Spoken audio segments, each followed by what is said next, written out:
Diolch, Llywydd. Trefnydd, I heard your previous response, but asking health providers in England to slow down the delivery of care for Powys patients, despite there being sufficient capacity, is indefensible. It is not acceptable for Powys patients to be treated as second-class citizens. These measures will come into force from July unless there's intervention. I raised this matter with the First Minister in March. I'm pleased to say the First Minister agreed that the situation is not acceptable. Can I ask for an urgent statement from the Health Cabinet Secretary to confirm that the Welsh Government will fund Powys Teaching Health Board to fund and treat patients according to English waiting time targets, or given the fact, of course, that the Welsh Government are ultimately responsible for the NHS in Wales and for Powys patients, will they instruct the Health Board that they cannot progress with these plans, which the Welsh Government themselves have referred to as unacceptable? I'm pleased that the Health Cabinet Secretary and the First Minister are in the room in the chamber today, but I should add I have asked the First Minister in a letter nearly 4 weeks ago if this matter could be given urgent attention and clarity. I'm yet to receive a reply.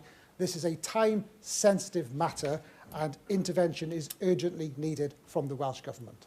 Thank you, Russell George. And can I assure you and make it very clear that residents and citizens of Powys are not being treated as second-class citizens in terms of our expectations, in terms of cross-border waiting times. Of course, you can put your questions, and you say you've already raised this question at all. You can put your questions to the Cabinet Secretary for Health and Social Care. What the Welsh Government is committed to is to ensuring people have equitable and timely access to good quality healthcare services in all parts of Wales. And Powys is in a different situation in terms of how the needs of patients are met in terms of secondary and specialist care. But of course, that's long-standing, and that extra funding, I think, for Powys Teaching Health Board on top of its core financial allocation was that acknowledgement, as I said in response to Jane Dodds,